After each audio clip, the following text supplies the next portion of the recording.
The title of my talk is Come As You Are. It's why climate tech needs you and the skills you already have. If I do my job well today, by the end, I hope that all of you will feel like your next job should be in climate tech and that you'll have a clear path on how to actually go about doing it. So a quick introduction of myself. I'm Justin McCammon. I'm the Director of Data Engineering and Infrastructure at a place called EnergyHub. I'm going to just spend just a brief moment about what EnergyHub does. Most of this presentation is not about EnergyHub, although I'll kind of circle back to it at the end. But essentially, EnergyHub shifts demand for electricity around in time for utilities in order to allow them to bring more renewables onto the grid, and in some cases allows them to not have to build new combustion-based power plants. We do that by controlling nearly 1 million smart devices across the US. These are things like smart thermostats, might be Nest or Ecobee, might be ones you've heard of. Things like EV chargers, EVs themselves, the actual cars. And we do this for about 60 utilities that serve around 1/3 of the US population. So there's a good chance that many of you listening today, even if you've never heard of EnergyHub, because you wouldn't, we do this on behalf of the utilities. But if your local utility offers some sort of program to shift the time that you're actually heating or cooling your home or charging your car, there's a good chance that EnergyHub is actually doing that work behind the scenes. So again, most of this presentation is not about EnergyHub. I want to talk about climate tech in general, and my goal is really to convince you why your next job should be in climate tech, be it with EnergyHub or anyone else. Now, like any good story, my story starts with getting punched in the face. And for me, it wasn't just once, it was really 3 times until I got the message that I was getting punched in the face. And what I was getting punched in the face by was the climate crisis. I just didn't realize it at the time. And so this is one of kind of 2 major themes that I'll touch on throughout this talk. The other one is that the climate crisis is here. It just isn't evenly distributed yet. That probably might ring familiar to some of you who've heard the famous tech saying of, the future is here. It's just not evenly distributed yet. That same sort of dynamic is going on with the climate crisis. And a lot of things I'm going to talk about are how it's personally impacted my own life and how that led me to do what I do. And so what we're going to talk about today, we're going to talk about me getting punched in the face. We're going to talk about me getting punched in the face again. We're going to talk about me getting punched in the face one more time. And then finally, getting the message, understanding what was going on, and getting off the sidelines and figuring out how to counterpunch. We're going to talk about what solutions exist out there. We're going to talk about what kind of plans have been put together to actually implement those solutions. And we're going to talk a little bit more about how to actually find a job that's working on one of those solutions within that plan. And hopefully learn a little bit more about how you can get in the game without having to get punched in the face, because wouldn't that be nice? So we'll start with punch 1. This is what I call winter, where art thou? And this is me as a child growing up outside of Erie, Pennsylvania. And I love winter. I loved winter as a child. I love winter now.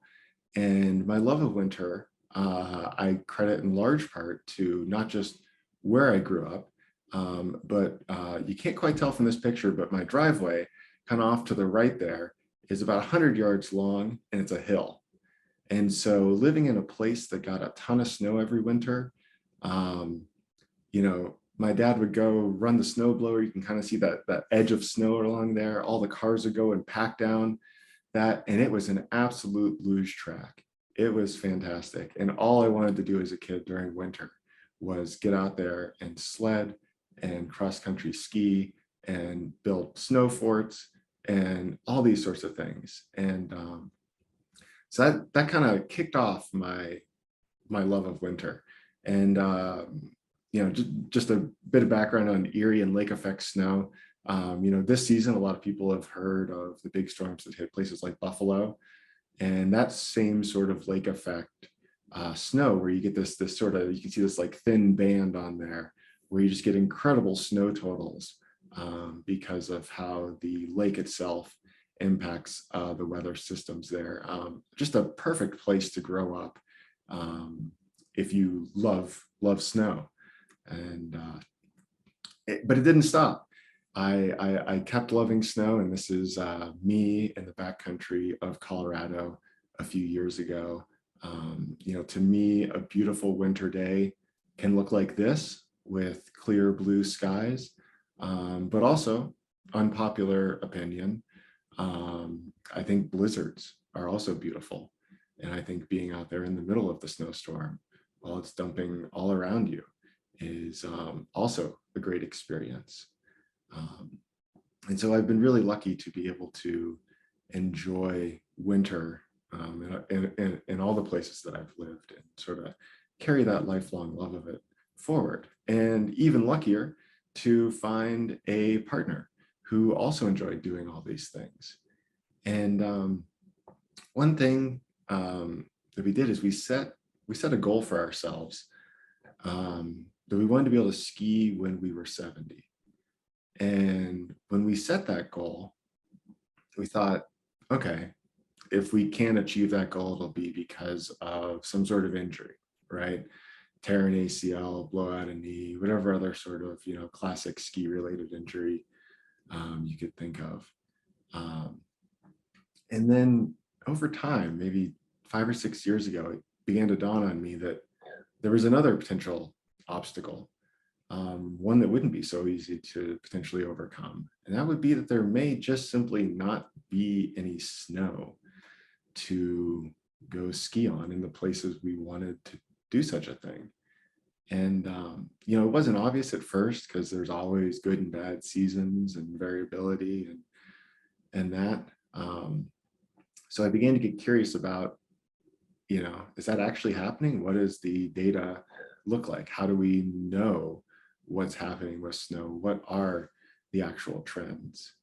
And that led me to learn a lot about the SNOTEL network, which, if you're not familiar with it, there's about 896 stations across the Western US that kind of look like this picture up here on the left.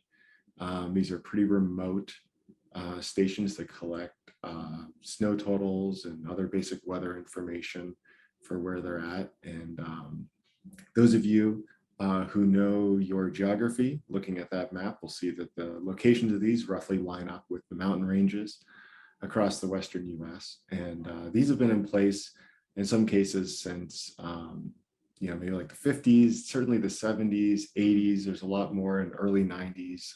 They began to become sort of more able to be automated. In this picture, you can see the propane tanks there to power the generators, so they can remotely send in their observations so that humans don't have to visit these all the time. And so this has allowed for an incredible amount of information to be gathered to understand what snow has looked like across the Western US over a pretty significant amount of time. And so what does that data begin to tell us?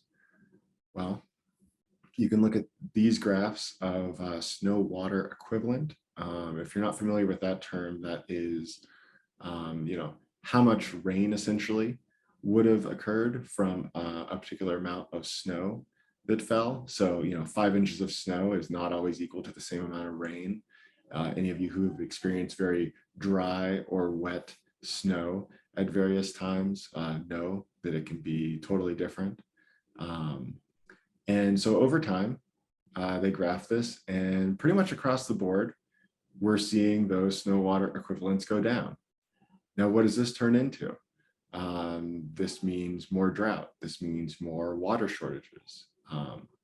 It's kind of like, even though the actual, totals of snow, you might still be getting 10 inches of snow, like what you're used to hearing about, but that doesn't turn into the same amount of water anymore. It's like going into the grocery store, picking up your favorite snack and seeing that they've changed the packaging, right? And what used to be filled with like 10 cookies now has 8 in it. But it's new and improved, or it looks the same, right? But it's actually not when you dive below the surface there. And there was another important fact. And this one is what really landed for me as a lover of winter, was that snow season has shortened by 34 days on average from 1982 to 2016. Those of you who are mathematically inclined will note that that's about 1 day per year over that range. And what snow season essentially means in this case is the average first date of snow and the average last date of snow. So reading this, I thought, okay, within my lifetime, we've already lost about a month of snow, essentially. Like winter is disappearing. And, this was kind of the first punch for me, realizing that this could actually be the obstacle that prevented me from meeting that goal of skiing when I was 70, meaning that maybe my kids would not even have the opportunity to enjoy all the winter activities that I had. But I couldn't figure out how to do anything about this. I felt stuck. I didn't see a path from making websites to making snow. There wasn't a clear connection for me. I didn't feel like I had a way to punch back against this. And then a second punch landed. I'm calling this one Smoke and No Water. And even though I really wanted to sing that subtitle to the tune of Smoke on the Water, I've been told by the organizers that karaoke is strictly reserved for the after parties during the conference. So I'll skip that part. Fire season has increased by 78 days on average since the 1970s, according to the Colorado Division of Fire Prevention and Control. Just kind of let this sit in contrast to, or maybe in confluence of the snow season stat we just looked at, right? So snow season is shrinking, fire season is increasing. These two things aren't naturally opposites necessarily, but they both contribute to a similar thing. And if you look back to the snow water equivalent graph, thinking about that and drought and how that's going to have some correlation with the fire season and just setting up the conditions for fires to happen. You can see these things kind of converging on a problem here. This is a picture that will be familiar to anyone who has visited the Boulder, Colorado area. This is the Flatiron Ranges just outside of town on a beautiful, clear day. This is not exactly the same vantage point, but it's a very similar vantage point of the same range there. And in this case, the mountains are not covered up by clouds or fog, but in fact, this is wildfire smoke here. And this is becoming an all too common occurrence each summer in Colorado and much of the West. In fact, I believe in the 2020 season that was particularly bad, the cloud of smoke stretched all the way to like New York City, and Washington, DC had sort of like hazy days from all the smoke. So it's got this amazing ability to stretch all across the country, and it's unfortunately becoming the new normal. As this headline kind of speaks to, the picture in the background here is from downtown Denver on August 13th of 2020. And you can see that kind of deep orange sun there in the background. Any of you have been in areas with a lot of smoke have seen that kind of otherworldly view happen. I know there were some famous pictures a few years ago from like San Francisco that showed that kind of, strange dystopian sci-fi future look that you get when you get the sun showing up in a very weird view. during the day. Now, the air quality on this day, on the AQI scale for PM2.5 matter, that's kind of the smallest particulate matter that gets deep inside your lungs and can cause a whole host of problems. It was about 130 this day, which, by the way, if you're interested in learning more about that, there was a great talk on Monday from another person named Justin from Redis about building your own air quality sensor. Definitely check that out if you're interested in that. Yeah, so on this day it was about 130, and anything over about 100 begins to be hazardous for people who have any sort of respiratory issue, asthma and whatnot, as well as kids. And you get over 130, 150, it begins to be hazardous for pretty much everybody. And you might be advised to not exercise that day or that sort of thing. These warnings, like so many others, are a little vague and kind of hard for humans to quantify. So some researchers decided to try to make a more direct comparison that people might understand a little bit better. And essentially they found that an air quality rating of 130 for 24 hours is equivalent to the PM2.5 intake of smoking 2 cigarettes. So that kind of like puts a more clear dot on what you're actually exposing yourself to. Would you voluntarily go smoke 2 cigarettes that day? I think a lot of us would say, no, I would not do that. But would you think about, the air you're breathing in the same way? But really 100, 130, those have become mild days in some cases. Here's a particular day in 2020 in my area with a number of readings in the 300, 400, 500s. Those are unequivocally bad times to be outside for everyone. And on this particular day, it was a rough confluence of both local and faraway fires, kind of all contributing to this. And it was beginning to rob me of summer and winter at this point. Especially viewing it through the lens of my son, who all he wanted to do in the summer was go outside and ride his bike around. And all I wanted to do was chase after him. And as a parent, I've never imagined having to plan playground trips around smoke forecasts. I didn't think that was a thing. I didn't think I'd be looking at smoke forecasts at all, if I'm being quite honest. I didn't think that was a type of weather that I needed to pay attention to. But it's become one that's on my radar. It is something that I pay attention to now. And so this is really beginning to hit home for me. I didn't like the way it was robbing myself and my kids of just being able to go outside and do what we wanted to do without concern. And so I want to just take a quick detour. I kind of mentioned about never imagining talking about smoke forecasts, and just a quick thought experiment. Like if you were designing a weather app, what would the icon set look like that you would need? It might look a lot like this, right? Sun, clouds, rain, snow, wind, etc., things like that. I want to show you, this is a picture of my thermostat. Did any of you think of fire as a weather icon that you would need to add to that set? Now, the first time I saw this, I ran downstairs expecting to see my furnace fully engulfed in flames. That was not the case. I was a bit confused. I came back upstairs. I stared at my thermostat again and I said, what is this trying to tell me? What is on fire?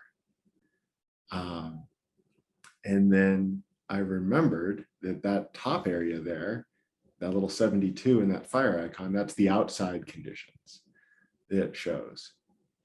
And I thought, oh, the weather today is fire. Okay, that was not something I expected to see. So what does that look like outside. This is a smoke forecast of the surface area, or I should say surface smoke. In that area, you can see a lot of that dark purple, from this particular day. And anyone out here who's worked on a global nav, for a site or like a menu for an app, just kind of put yourself back into that experience and think about how much thought and care and decision making goes into what icons show up in that global nav, how much wrangling there is over like what exactly is shown and not shown and what the icons look like and all that sort of stuff. And then take that experience and think about, someone built this software that's running on this thermostat, right? Not only did someone working on it had to have had the experience that led them to say, hey, maybe we should include fire as an icon, but then a whole group of people had to talk about that and decide that, yeah, that was one of the icons that they were going to include in this set, which to me, like, having the vantage point of being behind the scenes building apps and thinking about that, I was like, wow, that's a conversation I wouldn't have expected to be taking place, but it is. And so this was overall just kind of the second punch, smoke stealing summer days and fire becoming a legitimate weather experience. Which leads us into punch 3. Where there's smoke, there's fire. There's a quote from a woman who runs the Earth Lab at the University of Colorado Boulder that studies climate change's impact on a whole host of things. And this quote is talking about, if you remember, in the 2018 Camp Fire that basically destroyed the town of Paradise, California. And here she's basically saying, like, that could happen in Colorado. Climate change is loading the dice. It's more and more likely we're going to see a whole town be decimated by fire and that sort of event. So, she made this quote in September of 2020. Let's go about a year later. Let's look at the precipitation totals in Boulder, Colorado. I've got the 30-year average of about 7.5 inches between July and December. In 2021, that was, about 20% of that. It was about, just under 2 inches there during that same time period. So, those dice, they're getting loaded up there. We've got this drought.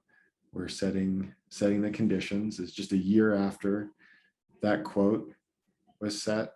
And then let's fast forward to December 30th, 2021 at 11:09 a.m. And what happened here was a fire broke out at the Marshall Mesa trailhead. This is just south of Boulder. It's about 5 miles due west of my house. And the conditions that day were bone dry, as we just described. And there was a weather front moving in. It was bringing substantial wind gusts. The top gust that day was clocked at about 115 miles an hour. So we've got a pretty severe drought. We've got hurricane force winds, and a fire has broken out. Now, it can be hard to tell from this picture here, but this is not a rural area. This is the suburbs between Boulder and Denver, two fairly populated areas. When you think of the terms forest fire, kind of what do you picture? You picture a forest.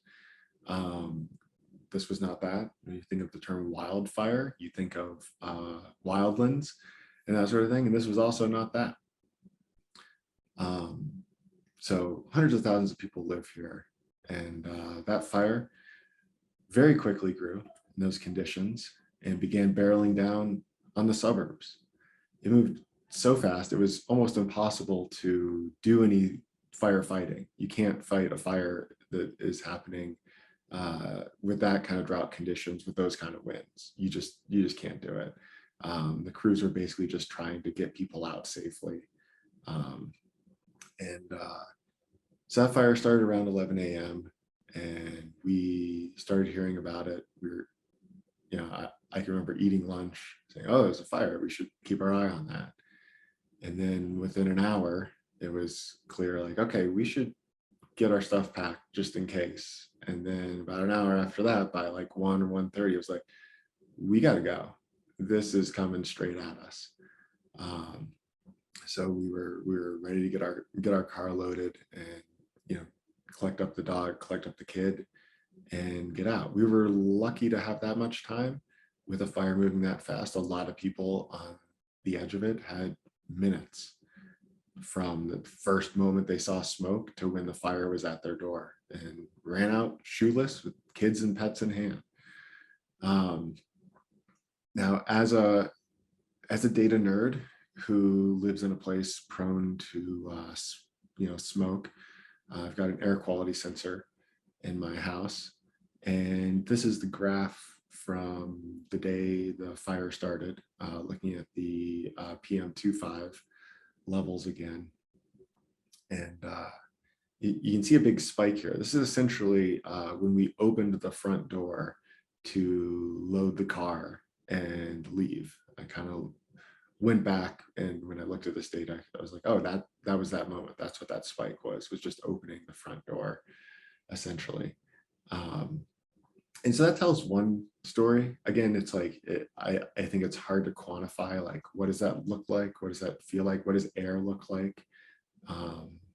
Certainly the outside reading was probably much higher than this. This was just the amount that actually came inside the house. But what I'm going to show next, I think, really drives home what that air was like that day. So my son was potty training at the time, and so part of our evacuation kit involved taking his little toddler potty with us. And so before we packed it, we just wiped it down.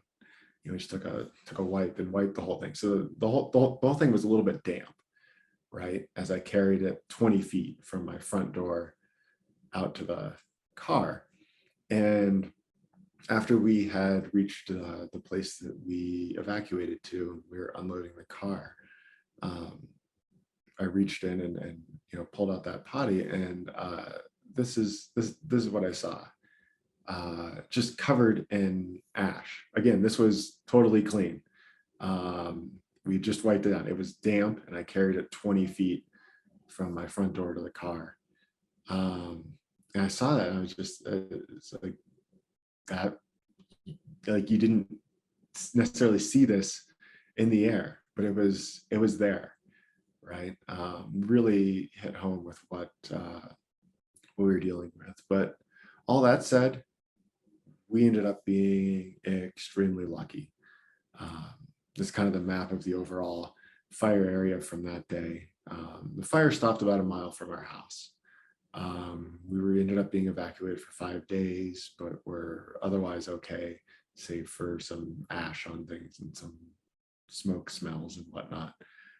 So many people lost it all. Over 1,000 homes burned, and it became the most costly wildfire in Colorado history. And ironically, part of the reason that the fire stopped is because the winds died down when the weather front actually arrived, and it ended up snowing. And that sort of precipitation that we had so desperately needed had arrived. It had arrived about 24 hours too late, but it did arrive, and helped actually basically put the fire out and let the crews get the upper hand to actually stop it. And so again, just emphasizing, like, this is the suburbs. Actually, going back here, I just want to emphasize again, like, you'll see this line going through. That's a highway. That's a 6-lane highway going between Denver and Boulder. Again, just emphasizing, like, this is not a wild area. It's not a forest fire. This is the suburbs that look like this, right? You know, there is a Costco, a Target that were partially burned, a Tesla service center, an entire multi-story hotel. You know, this was an urban fire, and it was in a place that, you know, yes, we were always exposed to fire and smoke from those fires, but like not at our doorstep. Certainly not like this. And so here's a picture of the snow kind of blanketing the ground at a burned out house, the first significant snow of the season. And I want to emphasize that, you know, climate change didn't light the match that day.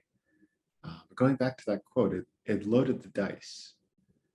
You know, those sort of drought conditions, the delay of snow season, the increase of fire season. That's what set up all the right things for this to happen. But why tell these stories, right? I mean, my goal here is to emphasize that climate change isn't just causing disasters across the world in faraway places. Although, to be clear, it is. But it's also happening right here. And it isn't some future thing we're going to experience. It's a thing that we are living through right now. And this is very crucial. There's a lot we can do to prevent the worst from happening. Even us, a bunch of nerds that like making websites and apps, there's a place for us to help. And that brings me to the counterpunches. I'm going to start with something called Project Drawdown. This is an organization dedicated to cataloging and quantifying all of the climate solutions that we have on the table today that can lead us to something called Drawdown. So what is Drawdown? Drawdown is the point in the future where the levels of greenhouse gases in the atmosphere stop climbing and begin to decline. This is that kind of crucial place for us to get to, where, you know, there's still going to be that long tail of you know, climate induced you know, disasters that continue to happen, but we'll be at that turning point where things can start to get better. And so when I found Project Drawdown several years ago, it was really eye-opening to me. And one of the major things I learned there is they have this emphasis on now being better than new. And I want to make this really clear that just as they do, we don't need to invent any future solutions. It's great that people are working on those. We'll take them if they arrive, for sure. And certainly making things more efficient is good and useful and will only help, right? But we have all the solutions with existing technology today to reach Drawdown. What's missing is the people and the will to make them happen. And I believe that if we can get the people, the will follow. Now, I have a colleague that's fond of saying that there's at least 4,000 things we need to do about climate change. That's not meant to be a specific or precise number. It's rather just, there's a lot of things. There's a lot of options. There's a lot of solutions on the table. And, you know, I like to think in my role at a place like EnergyHub, we're working on one or two of those, right? And we've got to trust that there's lots of other people working on the other 3,999 things that need to get done. This also means that there's a place for everyone in solving this. Every skill, every person has a place. So let's talk about the Drawdown review. This is kind of their premier report. It's about 100 pages long. You can download the PDF and read through it. It really opened my eyes in the sense that it drove home that, you know, we have all those solutions that we need today. And it also shows the sort of like quantification around all those various solutions. And I could begin to see where we might start. So I wanted to share some excerpts from that. This is taken right out of the Drawdown review, but breaks down the different sectors and the potential impact. What you're looking at here for the numbers, those are the gigatons of CO2 equivalent, basically quantifying the impact of the solutions they lay out within that sector. And they put a min and a max based on how exactly we implement and to what extent we go through some of these things. But very quickly, you begin to see, oh, certain sectors jump out. Electricity and land sinks, those are huge. But like, what within those do we need to do? That would come my next question. Luckily, the Drawdown report begins to deliver. So within the electricity section, this is a graph of sort of the potential impact of how we could shift different production aspects in here, and you can see what they've quantified as potentially making the biggest difference. And this I found really valuable to understand, like, oh, these are the things people should be working on, or at least these are the things that have the biggest potential impact. Doesn't mean any of these things are easy, but these are things that we can do today that have tremendous impact. And there were some surprises in there, like on the previous graph, how big of a land sink could contribute. You know, looking at like agricultural land around the world, it's a tremendous potential carbon sink. It's also really hard to actually put that into practice as a carbon sink and disrupt, you know, productive food producing farmland. There's some tough trade-offs, but it is possible. So reading through this, my mind was just filled with possibility. But I was overwhelmed. It felt like 4,000 things. And I didn't know where to start. I thought I'd need to learn a new skill or go back to school for, you know, some sort of like hard science or something, or, you know, I couldn't tell if anyone was already working on this or even exactly which thing to start. I knew I couldn't go build a wind turbine by myself tomorrow. So I had to figure out what was my place on all this.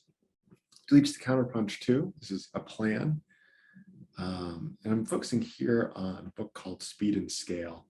This is written by John Doerr. He's a VC from Kleiner Perkins, and also kind of popularized or maybe invented the OKR framework, and essentially basically took that framework and applied it to climate. He'd been involved in climate investing for at least the last decade or so. And he kind of looked at the landscape and said, okay, here's how we would prioritize and do those things. And so if Project Drawdown kind of laid out the vast landscape of solutions, Speed and Scale said, here's what we should tackle first and how.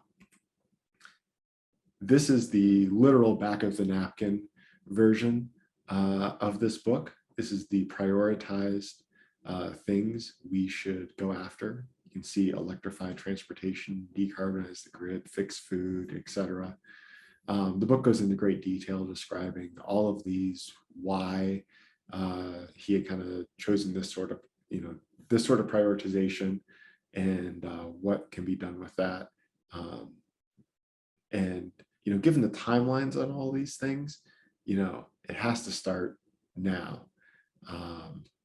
because these things are going to take a long time to actually take effect. And so here we can see this is taken right off the Speed and Scale site. They've totally broken it down into OKRs. They also keep track of how we're actually doing against these OKRs.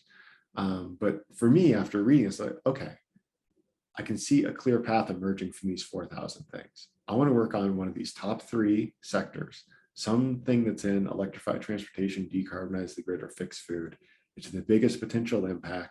Now, what in there has tech and data at the center of its solution, not as an auxiliary part of it, but like it's actually at the core of what they do. And luckily there's a tech component to almost all these, but I wasn't sure who was working on these and what they were doing, or if they were hiring. I wasn't sure how I was going to find those places, which brings me to Counterpunch 3, getting a job. And here I'm going to focus on climatebase.org. There's a lot of places to find a job, but if you're looking for a climate-based job, I would start with Climate Base. If you go over there, search for Python, You're going to see hundreds and hundreds of jobs. This screenshot is completely cut off. There's tons and tons of jobs. And you'll see titles here that probably sound like skills that you have. Again, the skills you already have today are things that can be used here. And you can browse companies by sector. So here are filtered by private energy companies, or I'm sorry, for-profit energy companies with 100 to 250 people.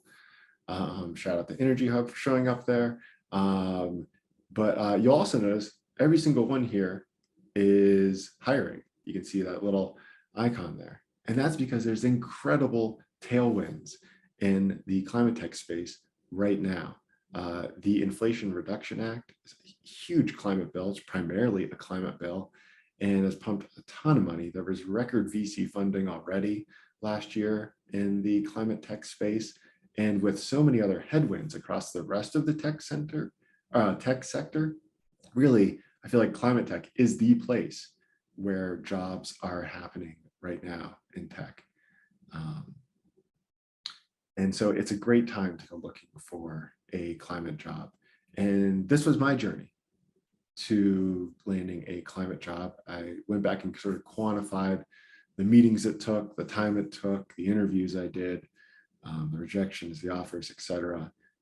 It took a while. I wanted to talk to places in all those three sectors that I was looking at. I wanted to be really thoughtful about it.